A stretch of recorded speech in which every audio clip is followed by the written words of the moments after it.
네, 오늘 누가복음 12장 35절로 46절까지 공부하셨습니다. 그 제목은 준비하고 있으라.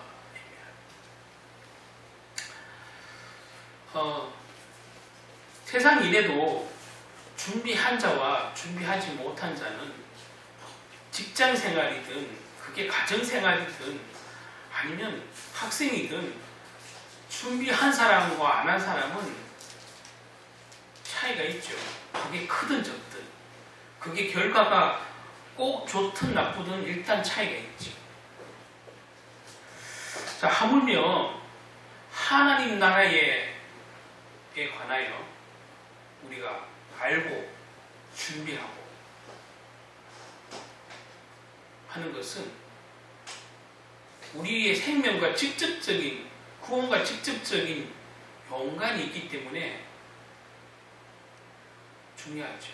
그래서 우리가 성경을 알고 하나님 계획을 알고 하나님 말씀을 알고 준비하는 것, 알고 모르고 준비하는 것. 준비도 다 같은 준비는 또 아니잖아요. 내가 내 생각대로 준비하는 사람이 있는 반면에 우리의 주인이신 우리의 주가 되시는 그 하나님의 뜻을 알고 준비하고 있을 때 그게 올바른 준비다. 올바른 준비. 이 준비하고 있으라 오늘 제목인데 사실은 이 내용을 들여다보면 어떤 게 올바른 준비인지 이제 예수님이 비유를 통해서 알려주신 거예요.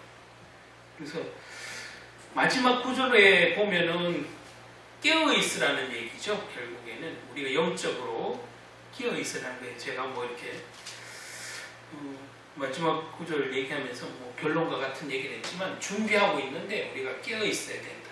그리고 하나님의 뜻을 알고 준비하고 있어요. 중요한 것은 내 마음대로 준비하는 게 아니라 하나님의 뜻대로 준비하는 자, 하나님 뜻대로 행하고 있는 사람, 그 사람이 상급이 있고 칭찬받을 것이다.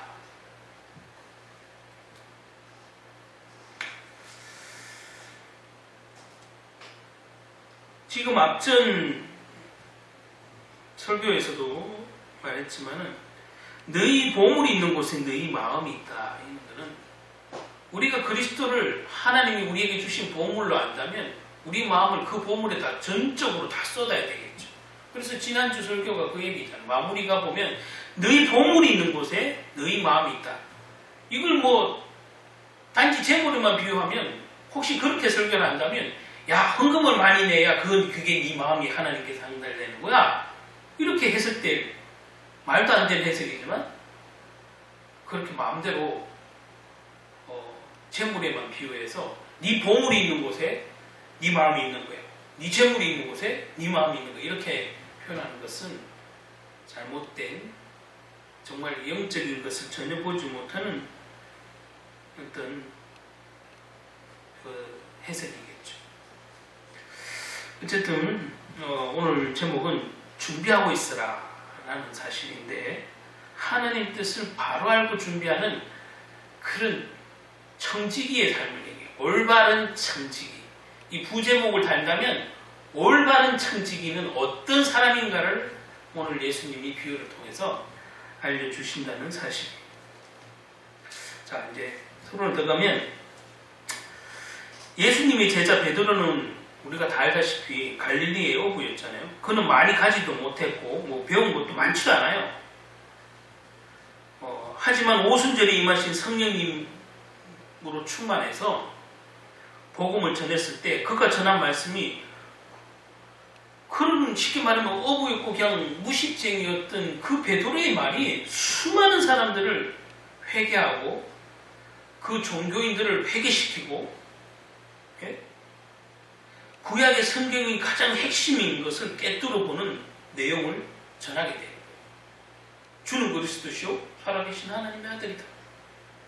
이게 구약의 핵심 아니겠어요? 메시아에 대한 핵심이에요. 예수님이 곧 구약에 너희들이 우리가 그렇게 유대인들이 기다리던 그 메시아 메시아다, 그리스도다 라고 정확하게 알고 있는 거예요. 오히려 종교 지도자들이었던 바리새인들, 서기관들이 예수님을 올라보고 그 많은 것들, 증거들을, 기적들을 보면서도 어떻게 죽일까, 신성을 모독시켰다 이런 제목을 가지고 뭐 말 그대로 호시탐탐 죽일 생각만 했지, 혹시라도 저분이 그리스도일까, 메시아일까, 우리가 그렇게 기다리던 창세기 3장 16절에 여자의 후손일까 생각을 안 해본 거지 사실.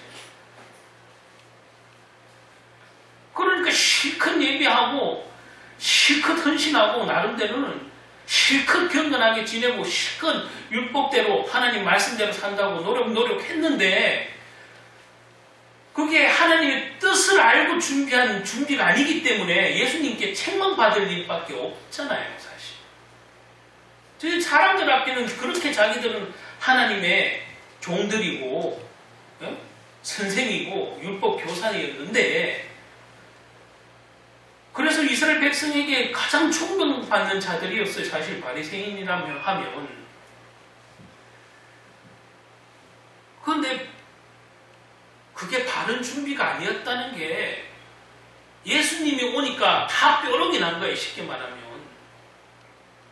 예수님이 오시기 전까지는 그걸 제대로 알려주거나 선포하거나 전하는 자가 없어서 그냥 그들이 하는 대로 저게 맞나 보다 다 따라가 모든 백성이 따라갔는데, 예수님이 오셔서 진짜 그분이 하나님의 아들로 오셔서 메시아로 오셔서 그리스도의 공생애를 하시는 걸 보고 회개해야 될 것인데,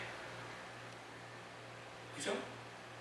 이게 올바로 준비 못하고 있었다는 사실이 뽀록이 난 거예요 쉽게 말하면. 가짜는 진짜가 나타나면 다 뽀록이 나는 거예요. 가짜가 가짜일 때는 모르지. 가짜가 천진데 뭐. 오히려 진짜가 가짜같이 보이겠지. 근데 진짜가 나타나면 가짜가 이길 수가 없는 거예요 사실. 자, 뭐 조금 제가 비유적으로 들었습니다. 예, 그렇게 베드로는 이렇게 배운 것도 없고 스펙도 쉽게 말하면 없는데, 이 구약의 내용인, 핵심 내용인 이 그리스도의 얘기를 정확하게 전할 수 있었고 성령에 힘입어서 전할 수 있었고 그랬어요. 사람들이 뭐 깜짝 놀랐죠. 종교 지도자들이 깜짝 놀란 거예요.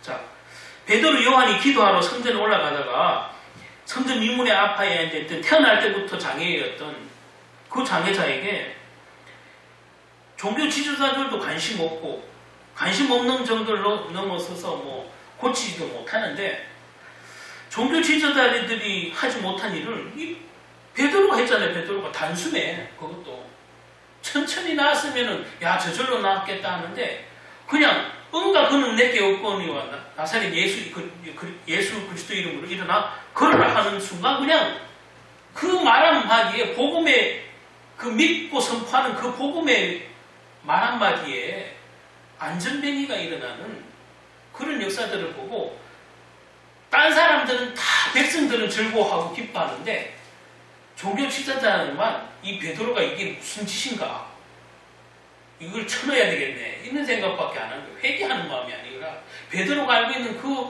복음은 뭘까 이렇게 궁금해하고 적어도 하여튼 그들이 최고의 권력자였기 때문에 뭐 이 베드로 요한을 잡아 쳐넣는 일만 몰두하는 거지. 그냥 회개하지 않고. 그럼에도 불구하고 거리낌이 없이 전하고 다니고 오히려 종교 지도자들에게 단단하게 말했어요. 베드로와 요한이 학문이 없었잖아요. 쉽게 말하면. 뭐 그렇게 학문이 뛰어나지 않잖아요. 근데 그 무식쟁이라고 생각했던 사람, 아니면 한낱 광야에서 외치는 그 세례 요한 같은 거는 물론 백성들에게서는 지지를 받는 것도 있지만 종교 지도자를 보기에는 뭐 세례 요한도 별거 아니거든. 그런데 실제로 보니까 정반대의 느낌이었다 이거예요.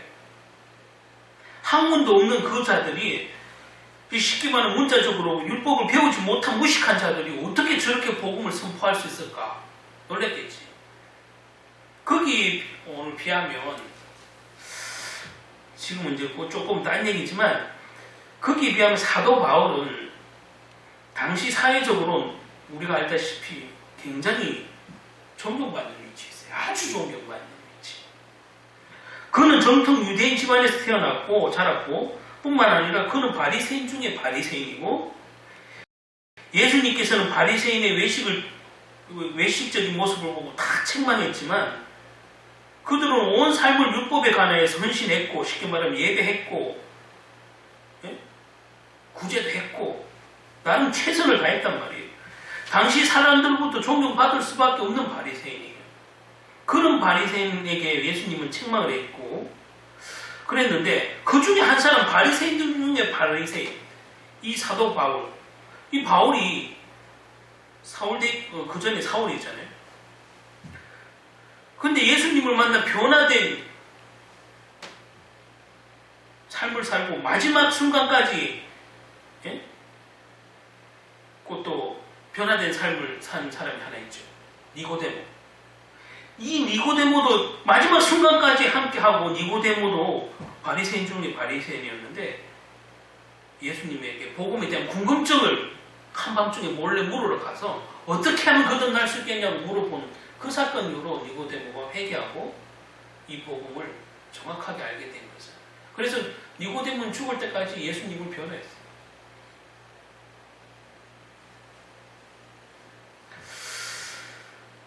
그 당시에 바리새인이라 하면 그냥 보통 그냥 선생 정도가 아니라 몇 차례 그 철저한 검증을 거쳐서 소수의 사람만 됐다는데 그 당시 예수님 시절 당시에 아마 그 유대 전역으로 볼 때 남쪽 북쪽 다 해서 전역으로 볼 때 약 바리새인은 그 이스라엘 인구 중에 고작 6,000명밖에 안 됐다. 그러니까 성경 말씀을 가르치는 율법 교사들을 얘기하는 거잖아요. 이 6,000명 정도의 바리새인이 있었다고 해요. 게다가 방금 말했듯이 사도 바울은 사울이었을 때 그 중에서도 굉장히 존경받는 그 사울의 그러니까 바울의 선생님이셨던 랍비 가말리엘이라는 랍비의 수속 장학생이에요. 쉽게 말하면 그 가말리아 그 학교에 수속 장학생이에요. 그러니 이 사도 바울은 유대인 중에 유대인이고 바리새인 중에 바리새인이요. 그죠? 그런 사도 바울의 모습이에요. 사도 바울은 사도 베드로에 비하면 학문적으로는 사회적으로 굉장히 높은 위치에 있었고 사역자로서도 사도 바울은 배움에 있어서는 월등하죠. 월등. 똑같은 사도로 봤을 때 베드로와 지금 사도 바울을 좀 비교해 본 것은 이유가 있어요. 근데 사도 바울은 지난번 제가 다른 설교할 때도 말씀드렸지만 사도 바울의 치명적인 약점은 사도로서의 약점은 배움이 부족해서가 아니고 예수님의 12제자 안에 들어가지 않았다는 게 굳이 약점이라면 약점이에요.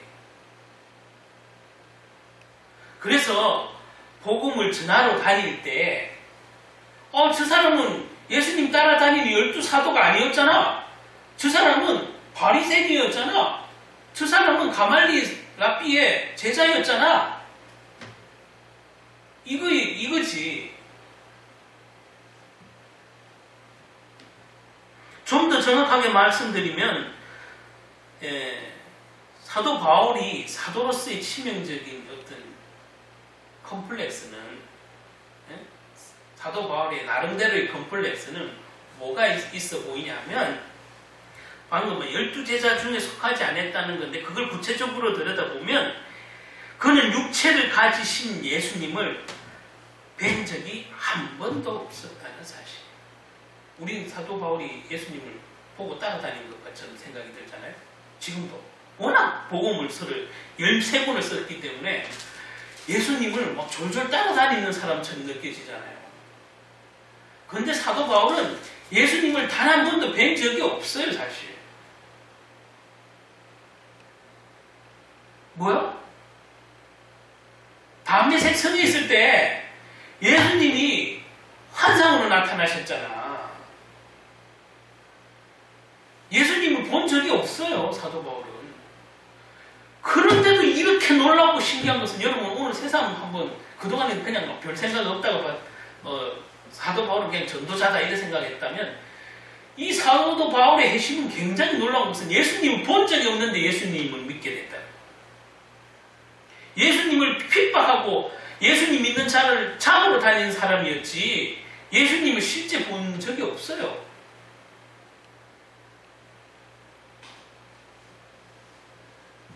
그는 굉장한 박해자였고 박해자였을 뿐만 아니라 그는 사도로서 이렇게 베드로와 함께 사역했을 때, 쉽게 말하면 베드로와 함께 그 12제자와 사역했을 때 여러 섬김을 받았지만 사도 바울은 스스로 사역을 하면서 우리가 알다시피 자기 사역비를 자기가 벌어서 자비랑으로 선교하고 전도하고 다녔어. 우리가 다 알듯이 바울은 천막을 만드는 그런 수리공 제작자였어.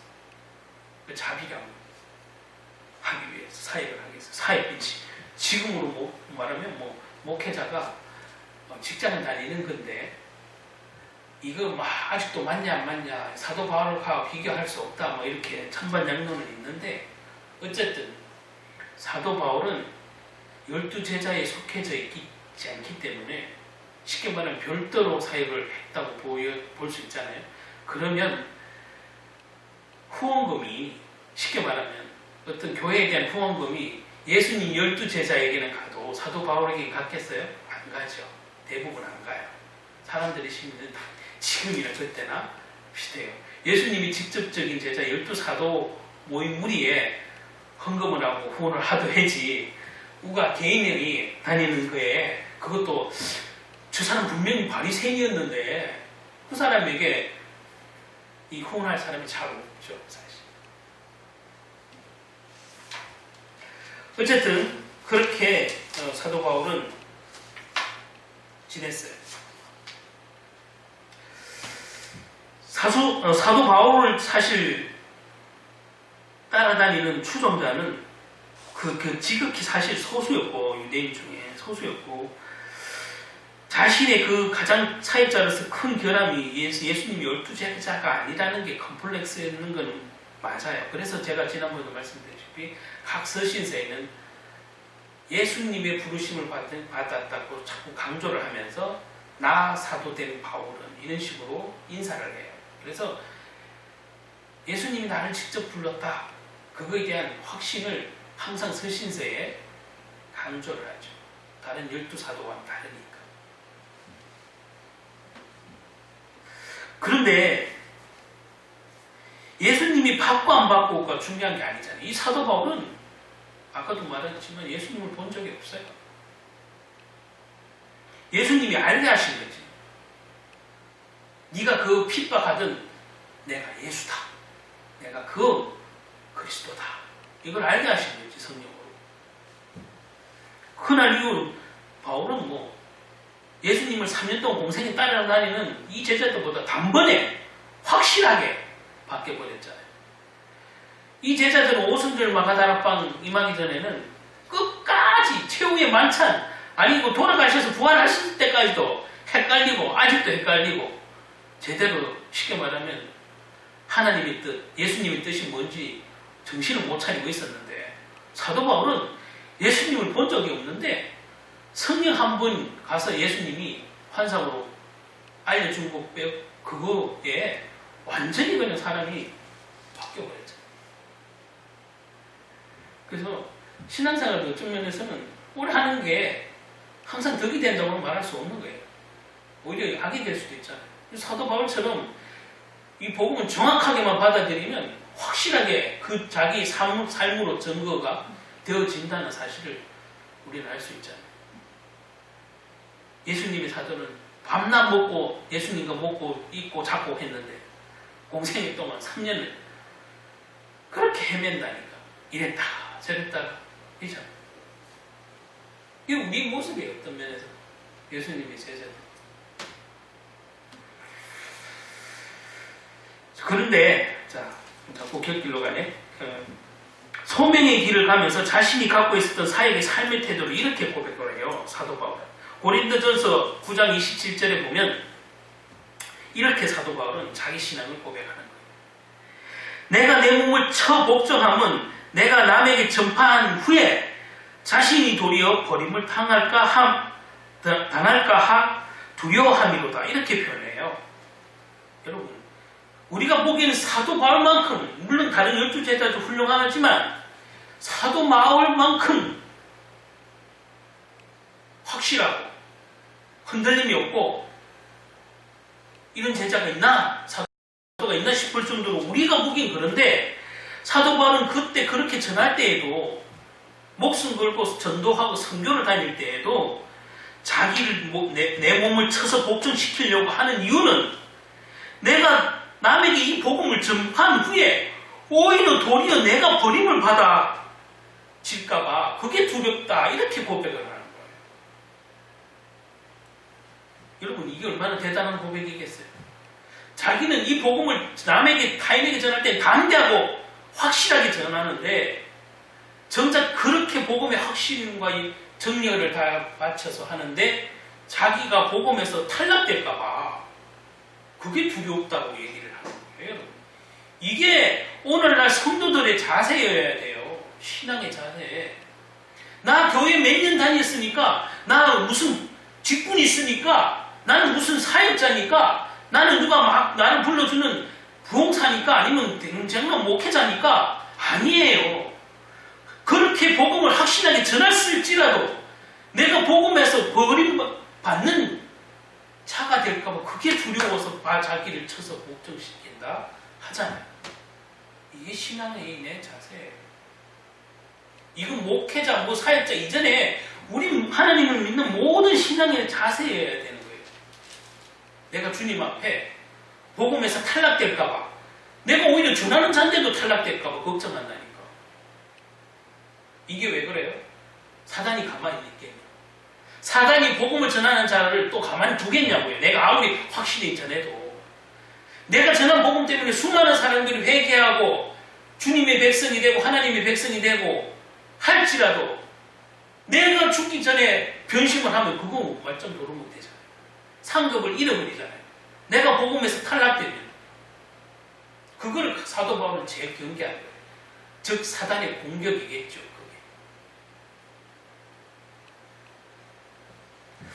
여기서 내 몸을 쳐서라는 표현이 있는데 내가 내 몸을 친다는 표현 속에 이제 신약은 헬라어로 다 쓰여 있는데 이 헬라어의 치다라는 단어는 히포피조아라는 단어인데 이것은 세 가지 단어가 모여서 된 합성을 하고 해요. 예? 히포피아조. 히포피아조는 히포라는 뜻은 무엇 아래에라는 뜻이래요. 히포. 무엇 아래. 그리고 눈을 뜻하는 단어 옵스. 그리고 때리다는 단어 피아조. 이 세 가지 단어가 합쳐진 게 히포피아조라는 단어예요. 그래서 그냥 정리하면 눈 아래를 때리는 거예요. 그런데 지금 제가 이 성경을 저도 여기는 보지 않았었는데 이제 설교를 준비하다가 내 몸을 쳐서라는 이 단어가 헬라어로 이 말이라면 내 몸을 치는데 특별히 어디를 친다고? 내 눈 아래를 치는 거예요. 왜 이런 표현을 썼을까? 다른 데를 때리면 더 아프지 않을까? 다른 데를 때리면 되지 않을까 이런 생각이 드는데 왜 사도 바울은 이 단어를 쓰면서 히포피아조라는 단어를 썼을까?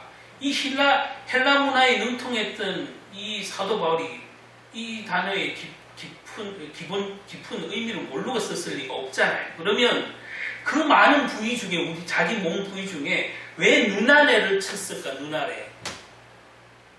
한번 생각을 해보게 됐어요. 복싱 알죠? 복싱. 복싱에 이런 말이 있어요. 복부를 맞으면 맞을수록 강해지고 턱은 맞으면 맞을수록 약해진다고 해요. 복싱. 그래서 복싱할 때 가장 많이 연습하는 게 어디에? 배. 배가 가장 많이 두드려 맞잖아. 그래서 우리는 그걸 연습할 때도 막 두드려 맞고 하면서 우리말로 뭐야? 맷집을 키운다 하죠. 맷집. 두드려 맞아도 좀 견딜 수 있는 맷집을 키운다. 그 다 복근을 키우고 연습할 때 복부를 맞아도 견딜 수 있는 그것을 연습하잖아요. 근데 연습이라고 우리가 턱 맞는 연습은 굳이 하지 않잖아. 복싱할 때 굳이 턱 맞는 연습은 안 해요. 방금도 말했지만 턱은 맞으면 맞을수록 연습이 아니라 약해진다는 사실. 자, 제가 갑자기 왜 복싱 얘기를 하느냐. 자, 맞아도 끄떡없는 강한 무쇠머리를 만들기 위해서 머리를 연습할 때마다 매일 맞는 권투 선수는 아무도 없어요. 일부러 맞는 선수, 일부러 때려달라고 하는 선수는 없어요. 맷집을 위해서 복부는 계속 맞아도, 예? 그걸 버티겠다고 나는 무쇠속과 같은 머리를 만들겠다고 머리를 계속 때려달라는 그런 연습은 없다고. 아무리 프로 선수라도 여러분 연습할 때는요 헤드기어를 쓰고 해요. 헤드기어. 푹신푹신한 헬멧 있죠, 헤드기어. 그거 프로 선수들 연습할 때 다 끼고 해요. 왜냐하면 실전에 가서 맞는 거 얼마 많은데 연습 때 뭐 하려고 굳이 맞겠냐고. 머리 충격은 될 수 있으면 안 받으면 안 받을수록 건강한 거니까, 좋은 거니까 복싱 연습할 때 헤드기어를 쓰고 하잖아요. 자, 이 얘기 왜 하냐면 이 고대의 그 헬라의 문화에 능통했던 이 사도 바울이 아마 자기 몸을 쳐서 복종시킨다는 이 단어 히포피아조, 눈 아래를 때린다는 이 표현은 여러분 복싱 경기를 염두에 두고 한 말인 것 같아요. 분명히. 그 로마에 고대부터 올림픽 경기가 있었잖아요. 사도 바울이 경주한다 이런 단어를 쓰는 이유는 그 로마의 문화를 알기 때문에, 특히 경기하는 선수들이 아니면 군사들이 로마의 그 군사들이 입는 복장을 보고 우리가 하나님의 전신갑주를 입어야 된다는 단어를 썼단 말이에요. 사도 바울이 오늘 여기서도 자신의 몸을 치는데 굳이 눈 아래를 때린다는 이 단어를 쓴 것은 복싱을 염두에 봤을 때, 제가 방금 얘기했죠? 머리 중에 여기 눈을 맞으면 어떻게 될까요? 이건 사실 경기가 끝나요. 정확하게 맞으면 그냥 한 방에 KO예요. 그냥 KO. 한 방에 그냥. 그래서 여러분, 저도 이거를 이렇게 깊이까지 생각 안 해봤는데, 자기가 실컷 복음을 전한 후에 내가 도리어 버림을 당할까봐 두려움이라는 이 단어를 쓴 것은 한 방에 그냥 내가 헌신한 게 날아간다 이 말이에요. 내가 복음을 전했을지라도. 내가 생명을 잃으면 어떡할까? 그거 걱정한 거예요. 복음을 전할 때는 담대했지만 자기가 복음에 탈락될까봐, 버림받을까봐 두려워했던 바울. 이게 바울의 신앙의 자세예요. 이걸 배워야 돼요. 한 방에, 아무리 내가 전도자라도 한 방에 갈 수 있다는 것을 경계했다는 사실. 자기 몸을 쳐서 복종시키는 거예요. 사단의 결정타 한 방에 내가 속아서 갈 수도 있다는 사실을 영적 싸움을 얘기하는 거예요. 내가 실컷 20년, 30년 평생 복음을 전했는데 아니 나는 복음을 많이 전했잖아. 수많은 사람을 회개시켰잖아. 예, 그건 대단해요. 그런데 정작 내가 생명이 없으면 돼요, 안 돼요? 내가 끝까지 그 믿음을 지키면 돼? 지켜야 되지. 못 지키면 한 방에 간 거잖아요. 한 방에. 사단의 공격이 한 방에 가면 되겠냐고요. 복음에서 탈락되지 않기를 간절히 강구하는 거예요. 자기 스스로. 그리고 주님께 기도하는 거죠.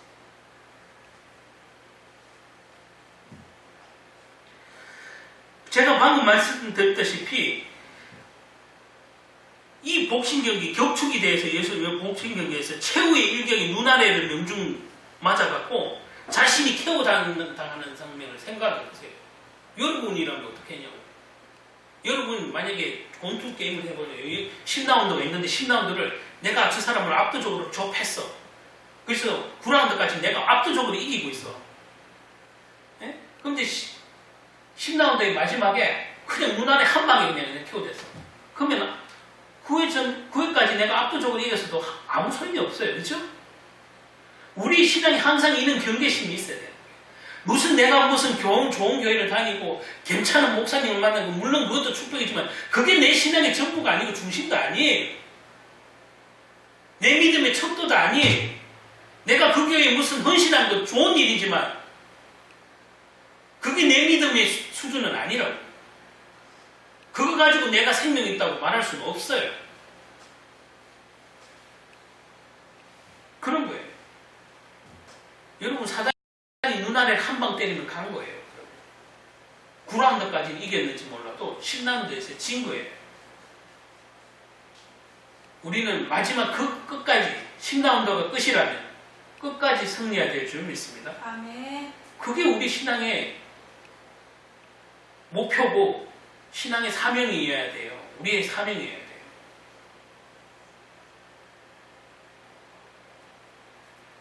그런 사단의 공격이 내가 9라운드까지 이기고 있었으니까 나는 사단을 끄떡었어. 물론 그런 자신감도 좋겠지만 사단이 어느 때 여러분을 눈알에 한 방에 때릴지는 모를 일이 지도위의 열격. 그죠? 그래서 그거를 우리가 성령으로 전신갑주를 항상 입고 있어야 된다는 사실이 쉽게 말하면 항상 영적 전투지 항상 영적 전투 아닌 날은 없는 거예요. 사실 군인에게는 전쟁터에 나간 군인에게는 365일이 전쟁터지 어떤 날은 쉬고 어떤 날은 놀고 어떤 날은 혼술 먹고 어떤 날은 노래 부르고 그럴 날이 있어요? 총성이 없어도 전쟁터는 그냥 전쟁터예요. 야 오늘은 총소리가 안 나네. 상대방이 우리에게 총 안 쏘네. 아이고 놀아야지. 이런 군인이 있냐고요. 그죠? 없잖아요. 우리 신앙생활은 항상 전쟁터인데 알고 보면 이 시대에 죄송하게도 많은 성도님은 전쟁터가 아니야. 놀러와. 예배당에 교제 장소? 교제는 좋은데 성령의 교제가 아니라 먹고 놀고 씻고 뜰고 노는 그냥 무슨 동호회야 진짜. 어느 목사님이 자기 교회에 모임을 많이 만들어 놨더니 온통 싸운 짓만 하고 서로 헐뜯기만 해서 모임을 폐했다는데 이 사람이 모이면 성령의 교제가 있으면 괜찮은데 전부 먹고 씻고 뜯고 놀다가 서로 상대방 헌담하고 이간질을 하는 그런 사단의 모임이 되는 거지. 안 깨어있으니까 그렇잖아요. 선수가 경기하는 룰을 따라야 되고 군인이 전쟁터에 나갔다는 그 자각이 있어야 되는데 성도가 영적 전투에 나갈 자각이 없어. 이게 전쟁터인지도 몰라. 오늘날 이게 기독교인들의 현실이에요. 사실. 냉철하게 우리의 모습을 보자는 거예요. 저라고 막 특별히 잘나진 않았어요. 그러나 여러분 말씀을 통해서 성경을 통해서 배워야 되는 것은 착하게 살아라 바르게 살아라 수준이 아니에요. 정말로. 오늘 저 제목처럼 준비하고 있어라. 뭘요? 내 생각대로 준비해야 하는 게 아니라 주님의 생각대로 하나님의 계획대로 알고 준비하고 있어라. 이 얘기예요. 성경을 통해서 하나님의 계획을 보라는 거예요. 성경을 볼 때, 말씀을 들을 때 하나님의 계획을 알 수 있어요. 왜? 우리에게 성령을 주셨기 때문에 성령이 친히 가르치기를 하셨잖아요. 아멘. 말씀을 생각나게 하리라 했었잖아요. 보혜사 성령이. 보혜사 성령이 예수님이 한 말을 생각나게 하고 지키고 가르치게 할 거라고 했잖아요. 보혜사 성령이 왜 우리에게 필요했겠어요? 예수님이 우리에게 꼭 주시려고 한 이유가 뭐겠어요? 우리 힘으로는 안 되니까 가르치고 생각나고 지키게 하려고 보혜사 성령을 주신다고 약속을 하신 거예요. 우리의 힘으로는 연약하니까, 우리의 결단 가지고는 연약하니까 우리를 지켜주실 그 보혜사 성령을 주시기로 약속한 거예요. 우리에게 쉽게 말하면 보호자예요. 보호자. 이 보혜사라는 뜻은 성경 영어로 번역될 때는 그죠? 카운셀러라고도 표현되기도 하고 보호자라고도 표현돼요. 그래서 성경은 우리를 보호하시는 분이에요.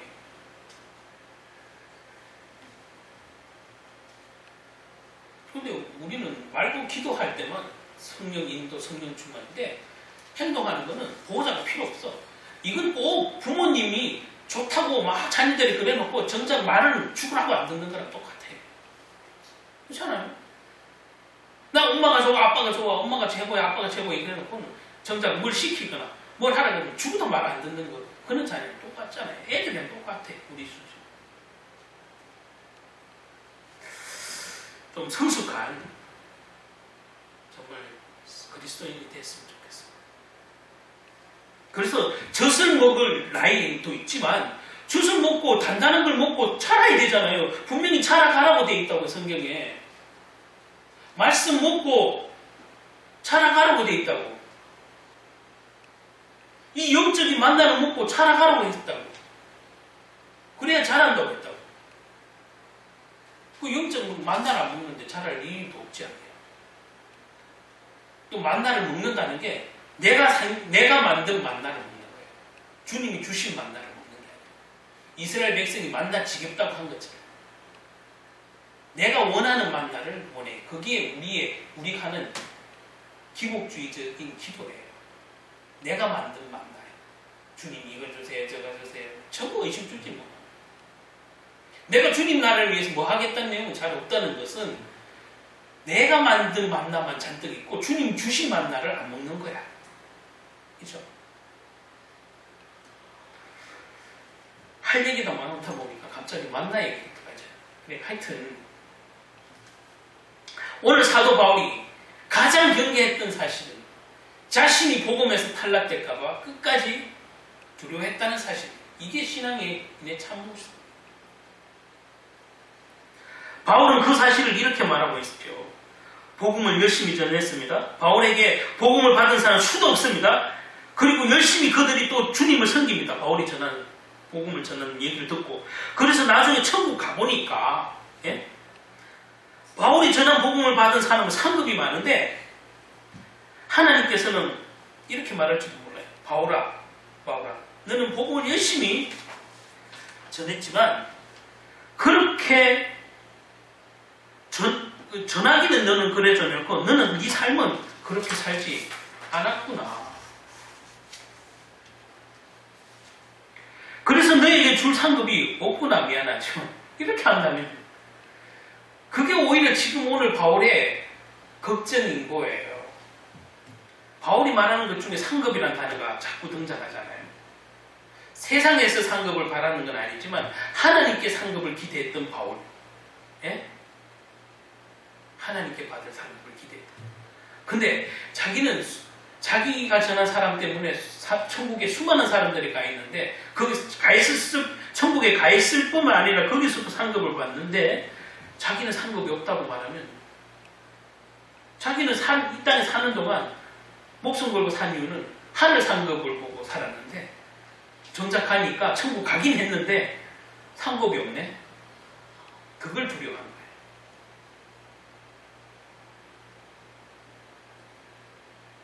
하늘 상급을 받았던 바울이니까 이런 말을 하는 거예요.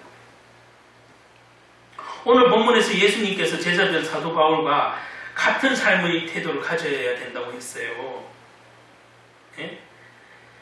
지난주에 본문에서도 살펴보았는데 오늘 좀 더 보충해서 조금 살펴보면 35절에 이렇게 전개했죠. 허리에 띠를 띠고 등불을 켜고 서 있으라. 당시 사람들이 입었던 그 옷은 땅바닥이 질질 끌릴 정도로 긴 원피스 같은 거였어요. 그래서 허리띠를 해야 되겠죠. 지금 사우디아라비아 옷 같은 거 보면 되잖아요. 그 사람들 하고 있잖아요. 근데 물론 꼭 조이는 건 아니지만. 그래서 굉장히 핫바지 같고 엄청난 이렇게 품이 있던 거였기 때문에 길기도 하고 반드시 허리띠를 안 하면 어디 움직여서 일을 할 수가 없잖아요. 그래서 일을 하기 위해서라도 허리띠를 해야 돼.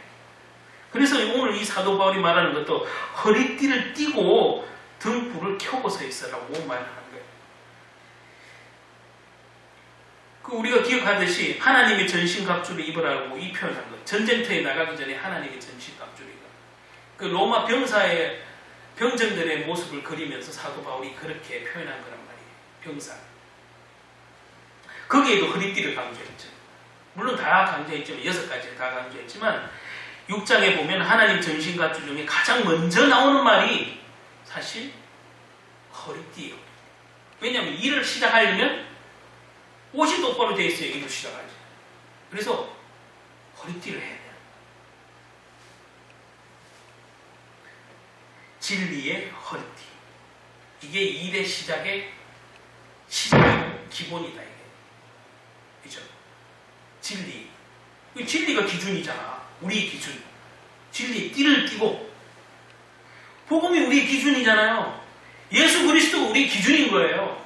무슨 일을 하는 데 있어서. 그렇잖아요.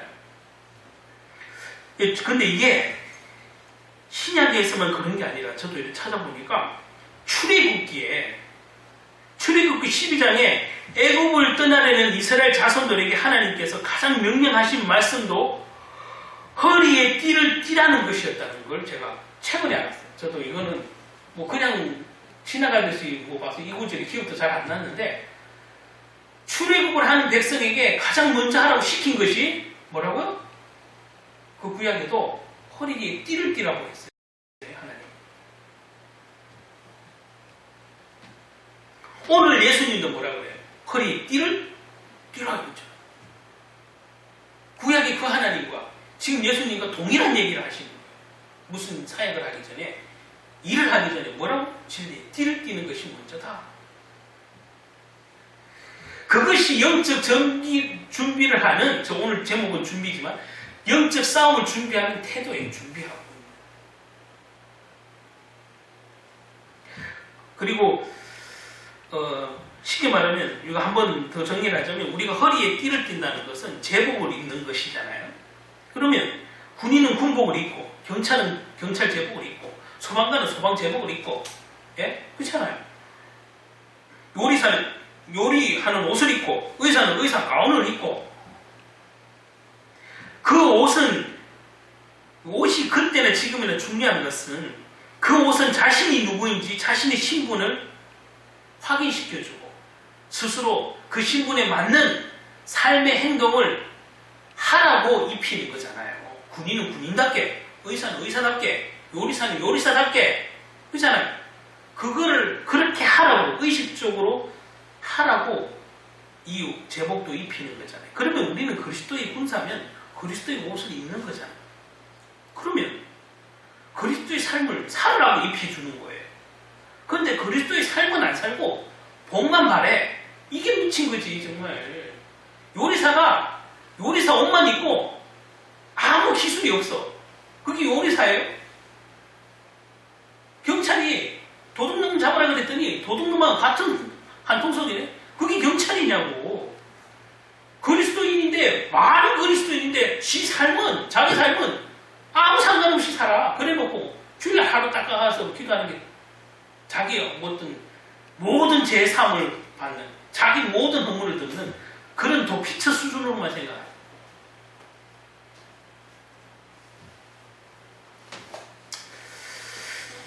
자, 그리고 여기에 등불을 켜고 서 있으라는 말이 등장하는데 해가 졌으면 일과는 끝난 거예요. 근데 우리가 불을 킨다는 것, 밤에 불을 킨다는 것, 그 당시에는 등불이죠. 밤에 불을 켜야 무슨 일을 할 수 있잖아요. 그래서 마무리해야 될 이 시간이 끝났는데 또 아직 마무리할 일이 남아있다면 등불을 켜고 뭔 일을 할까요? 그러면 여기서 예수님이 등불을 켜고 있으라는 말은 우리가 생각하는 일과 시간은 지났는데 늦게라도 할 일을 다 할 뭔가가 남아있다고 짐작을 할 수 있어요. 그럼 예수님이 이 표현을 썼을 때도 등불을 켜라는 말은 마지막까지 할 일이 너에게 남아있으면 등불을 켜고 그 사역을, 그 사명을 감당하라는 얘기 아니겠냐고. 그렇잖아요. 등불을 켜고 있어. 진리의 띠를 띠고 있고 등불을 켜고 있어. 우리에게 마지막까지 요구하시는 거예요. 사명. 우리에게 각자에게 준 어떠한 사명, 소명. 그래서 그것이 미처 늦은 시간일지라도 등불을 켜서 그 사역을 감당해라. 뭐 옛날 사자성어지만 형설지공이라는 사자성어가 있는데 기억이 날지는 모르는데 형설지공이란 말은 반딧불 그리고 눈과 함께 하는 노력이라는 의미예요. 이게 무슨 얘기냐? 자, 반딧불 눈과 함께. 이 얘기는 뭐냐면, 자, 이게 단어적으로는 고생하면서 부지런히 꾸준히 공부하는 자세를 이르는 말인데, 형설지공. 이게 중국 진나라 때 차윤이라는 사람이 몹시 가난해서 반딧불을 모아서 등불을 밝히고 책을 읽었다 해서 형설지공이에요. 이거 어릴 때 딴 데로 가세요. 이건 들었는데 저도 학교에서 들었어요. 이 형설지공은 그 반딧불이를 잡아서 그 불빛 아래서 글을 읽었다고 해서 형설지공인데 여기서 형은 그건데 설은 우리가 아는 그 눈설자예요. 이 설은 겨울에 그 진나라 때 같은 얘기예요. 송강이라는 사람이 그 사람도 가난해서 불 밝힐 그게 없어서 겨울에 눈을 모아서 눈이 그 반사되잖아요. 달빛에 눈이 그 반사되는 그 눈을 모아서 그 반사되는 그 빛에 책을 읽었다고 해서 이 두 가지 인물을 에피소드를 넣어서 형설지공이라고 해요. 이 얘기는 가난하지만 꾸준하게 자기 일을 끝까지 성실하게 하는 사람들을 일컬을 때 우리는 형설지공 하는 자세다 이렇게 한다는 거죠. 허리에 띠를 띠고 등불을 들고 서 있으라. 35절 말씀이 청지기가 가져야 할 외적 자세라고 볼 수 있죠. 청지기. 우리는 청지기잖아요. 근데 청지기가 가져야 할 내적 자세는 38절에 이렇게 증거하고 있죠. 주인이 혹 2경이나 3경이나 이르러 종들이 그걸 같이 하고 있는 것을 보면 종들은 복이 있으리로다 이렇게 말했어요. 이거는 38절은 청지기의 내적 태도예요. 내적 태도. 35절은 외적 태도라면 38절은 내적 태도죠.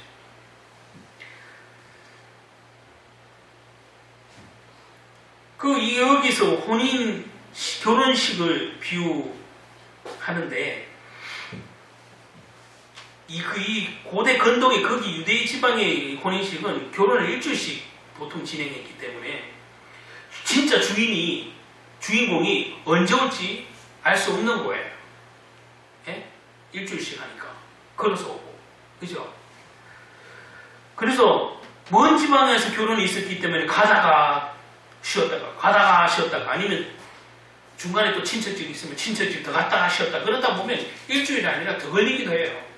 정해진 게 없기 때문에. 그래서 진짜 주인공이 언제 올지 모르는 거예요. 그래서 여기에 등장하는 혼인식의 비유는 진짜 그 신랑이 언제 올지 아무도 모르는 거예요. 그래서 비유가 그래 있는 거예요. 예수님이 오는 것도 그와 같으리라 라고 비유하신 거죠.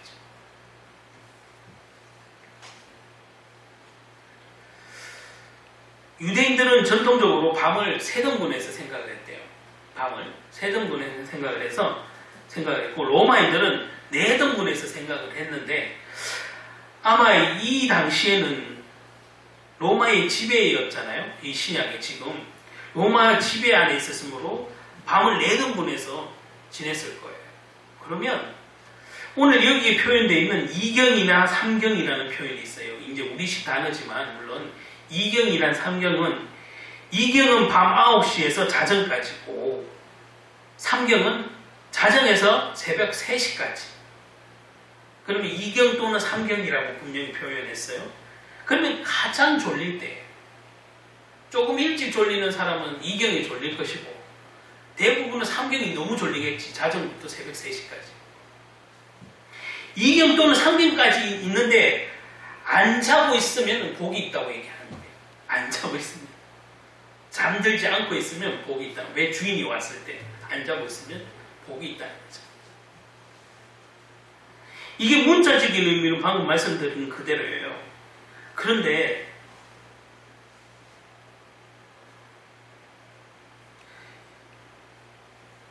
이 말은 뭐예요? 깨어있는 거잖아요.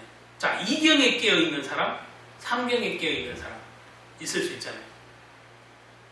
이경에는 깨어있었는데 삼경에 잠드는 사람이 있을 것이고, 이경에는 자고 있었는데 삼경에 깨어있는 사람이 있을 거예요, 분명히. 근데 주인이 언제 올 줄 알아요? 이경이 와요? 삼경이 와요? 모르잖아요. 그러니까 준비하고 있으라는 얘기지. 청지기는 주인이 혹시 언제 지금 오시는 거 아닐까 해서 자정쯤에 한번 일어나고, 아니면 다음에 또 다시 잠들었다가 새벽 3시쯤에 일어나고 이래 일어났어. 그래서 일어나고 둘러보고 했는데, 이 말은 쉽게 말하면 잤냐 안 잤냐가 중요한 것이 아니라, 우린 되게 잘 착각할 수 있는데, 그게 경계가 돼서 졸았다가도 금방금방 주인이 언제 올 줄 알고 항상 대비 태세로 있는 그 깨어있음을 얘기하는 거잖아요.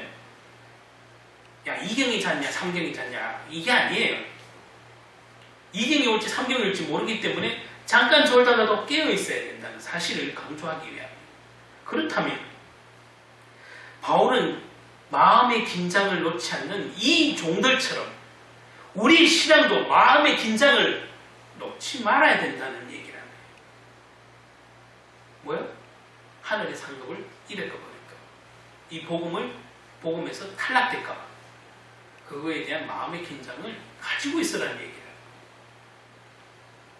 이게 진짜 바른 청지기의 삶이다 라고 말해주는 거예요. 오늘 사도 바울이 말하고 싶은 것은 이게 제자의 삶이야, 성도의 삶이야, 이렇게 말해주고 싶은 거예요.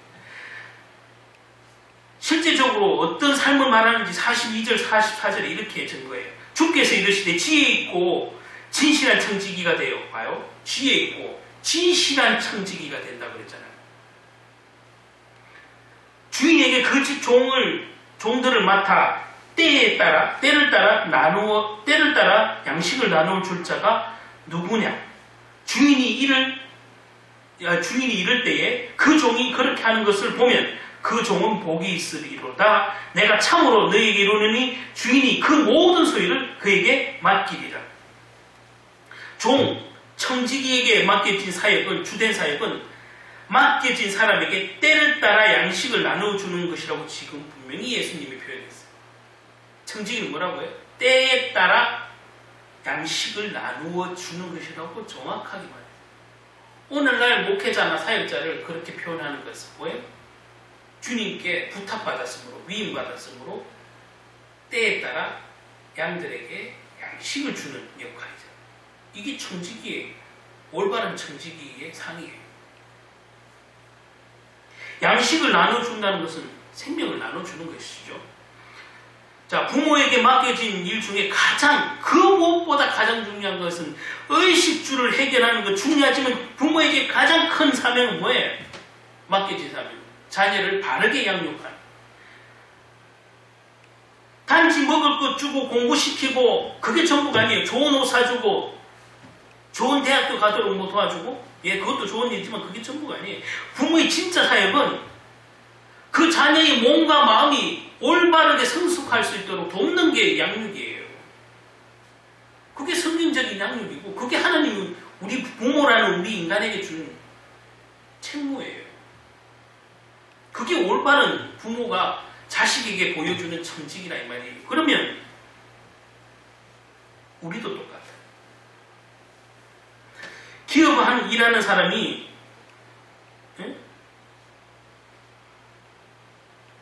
그 사원들이 잘 되도록 신경 써야 되듯이, 저와 같은 목회자도 성도들에게 생명 양식을 건강하게 먹이려고 자세를 항상 긴장하고 있어야 되는 게 올바른 청직이잖아요.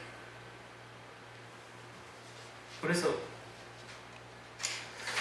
주님께서는 바른 청직이, 바른 모습의 삶을 어떻게 살아라고 오늘 말씀을 통해서 보여주는 거죠. 자신의 모든 소유를 맡기게 돼요. 바른 청지기에게. 예수님이 오늘 이런 표현이에요. 내가 모든 것을 더 맡기겠다는 거예요.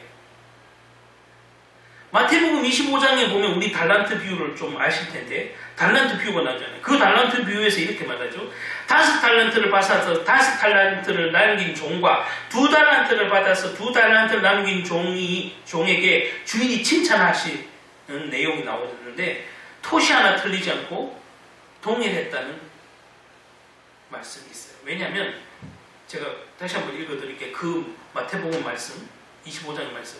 잘하였도다 착하고 충성된 종아, 적은 일에 충성하였으면 네가 많은 것을 내게 맡기리니 내 주인이 즐거움에 참여할지라 해놓고, 2달란트 남긴 종이, 쉽게 말하면 2달란트 남긴 종에게 야, 너 수고했으니까 이제 1년 동안 쉬어라, 이렇게 표현하지 않고 2달란트 받은 종에 더 많은 것 맡기겠다고 했고, 5달란트를 가지고 5달란트를 맡기기에는 더 많이 맡기겠다 했어요. 야, 5달란트 남기느라 고생했지. 너 해외 여행 좀 다녀와. 1년 동안, 뭐 몇 년 동안. 그렇게 쉼을 요구하는 게 아니라, 오히려 그 5달란트를 가진 사람이 5달란트를 남기고 2달란트를 가진 사람이 2달란트를 남긴다는 이 뜻은, 예? 더 많은 것을 맡기겠다. 그것이 우리의 상급이라고 말하는 거예요. 주님이 더 많은, 그러니까 양을 잘 먹이는 자에게 더 많은 양을 맡기고, 그 은사를 잘 바르고 정직하게 사는 사람한테는 더 많은 것을 맡기겠다는 거죠. 그게 재물이든 우리 구원받을 생명이든 더 많은 것을 맡기겠다. 자, 우리 신앙생활 중에 가장 누릴 수 있는 큰 복은 하나님의 역사가 우리를 통해서 나타나는 거예요. 우리가 알듯이 하나님이 나를 써주세요 표현하잖아요. 써주세요. 쓰임받는 사람. 그것을 누려본 사람만 알아요. 한 번이라도 쓰임받아본 사람은. 그렇잖아요. 그런데 평생 하나님께서 역사하는 통로가 되고, 내가 하나님의 손과 발이 되는 그런 쓰임을 받는다. 한순간에 하나님의 쓰임을 받는 사람은 사실 많아요. 지내도 보면, 우리 만나서 보면, 간증도 보면, 한순간 막 엄청난 기적과 같은 증거와 뭐 응답을 받은 사람 많아요. 그래 한순간 쓰인 사람 되게 보면 많아요. 또 아니면 일정 기간 동안 쓰이는 사람도 보게 돼요.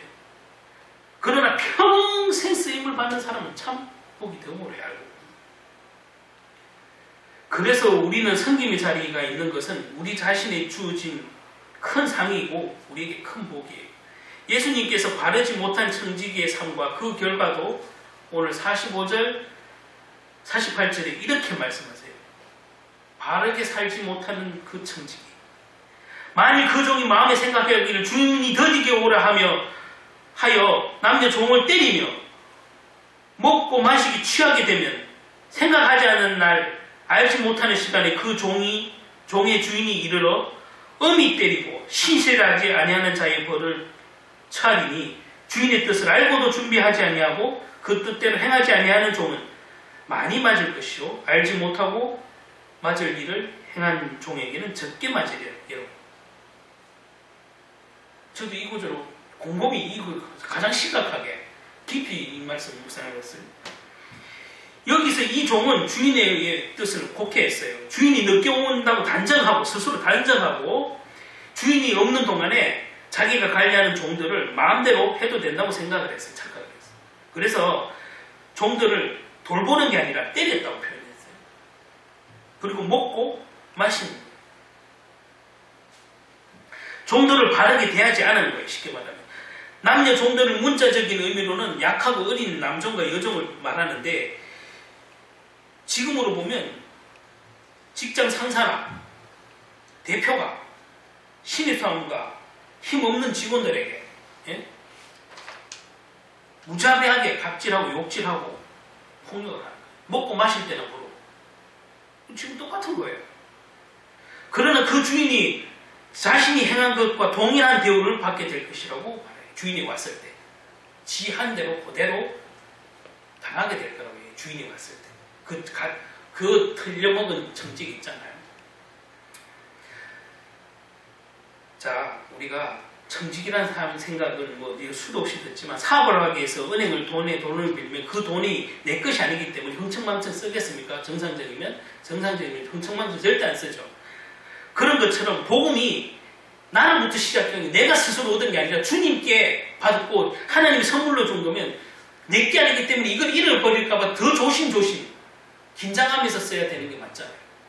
복음에 대한 생각이, 구원이 이거를 가치 없이 오히려 생각한 거예요. 이 청지기처럼 내 거라고 생각을 하고. 그러니까 막 쓰는 거예요. 복음도 내 맘대로 막 쓰는 거예요. 하나님도 막 팔아먹는 거예요. 예수님도 막 팔아먹어. 근데 주인이 오면 너 그대로 당한다는 거예요. 그리고 이런 표현을 더 정확하게 표현을 하고 계시지. 네? 뭐라고? 보면은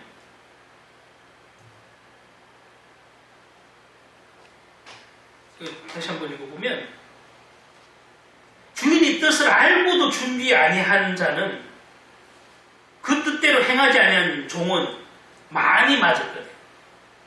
그러니까 주님의 뜻을 알고도 행하지 않거나, 또 그 뜻을 알긴 아는데 행하지 않는 자는 많이 맞을 거래. 이 두 가지잖아요. 이 청지기, 좀 부실한 이게 엉터리 청지기가 두 가지잖아. 주님의 뜻을 모르거나 알긴 아는데 그 뜻대로 행하지 않거나, 이 종은 많이 맞을 거라고 표현했어요. 예수. 많이 맞을 거다. 그러면 그 뒤에 보면은 알지 못하고 맞을 일을 했던 종이나, 알지 못하고 주님의 뜻을, 주인의 뜻을 알지 못해서, 그죠? 그렇게 하지 못했는 사람은 적게 맞을 거라고요. 왜냐면 몰랐기 때문에 못한 거니까. 주인의 뜻을 몰랐기 때문에 못한 거잖아요. 그럼 이 사람은 적게 맞을 거라고 예수님이 비유를 하셨어요. 그래서 쉽게 말하면, 물은 표현 그대로 48절에 있듯이, 물을 많이 받은 자에게는 많이 요구할 것이요, 많이 맡은 자에게는 많이 달라고 할 것이래. 예수님이.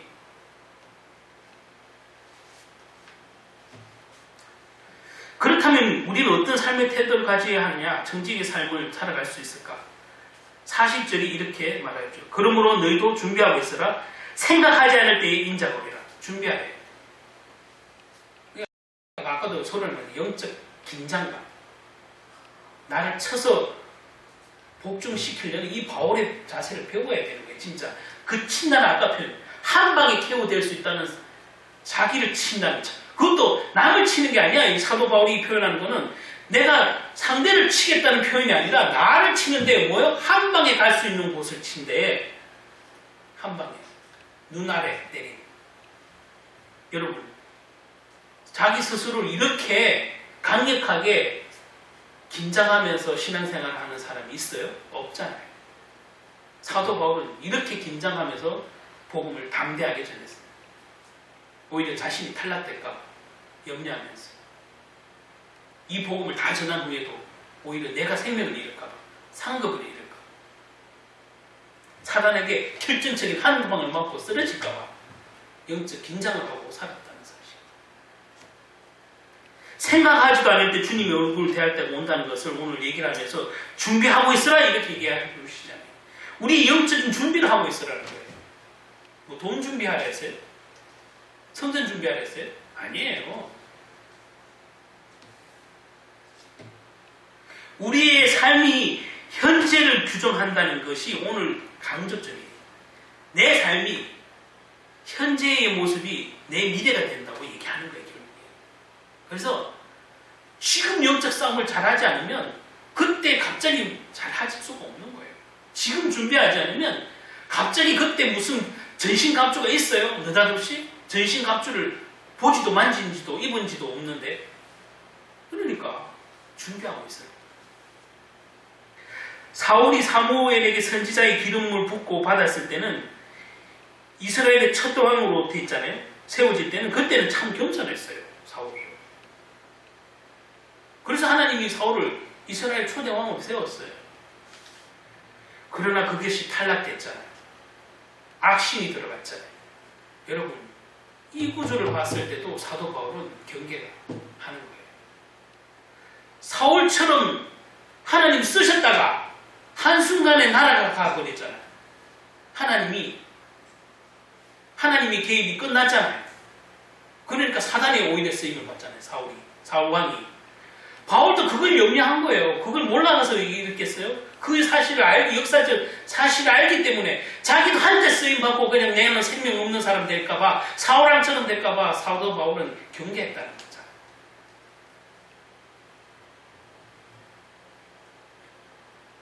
여러분, 그래서 우리는 항상 겸손해야 돼요. 항상 주님이 언제 오실지에 대한 것을,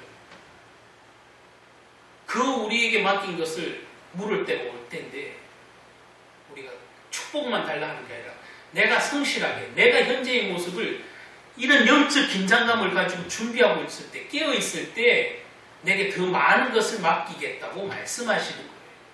주십시오가 아니라 내 신앙 상태 준비에 따라 주님이 그것에 맞는 달란트와 은사를 주시고 더 많은 것도 맡기겠다고 약속하시는 장면이에요.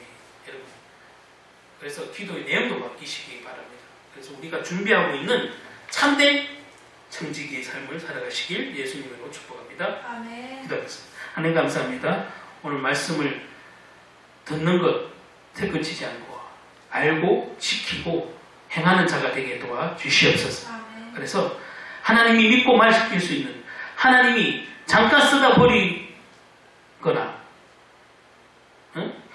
우리의 생각대로, 우리 마음대로 주님의 일을 욕보이는 일이 없도록 하나님이 참으로 평생 동안 우리의 삶 속에서 하나님의 손과 발이 되는, 하나님이 쓰시는 참된 일꾼이요 제자가 되길 원합니다. 하나님, 저희들이 오늘 이런 영적 긴장감을 가지고 사도 바울처럼 나를 쳐서 복종시키게 하시고 우리가 주님의 날을 항상 깨어 준비하는 그런 영적 군사로 살게 하옵소서. 예수 그리스도의 이름으로 기도드립니다. 아멘.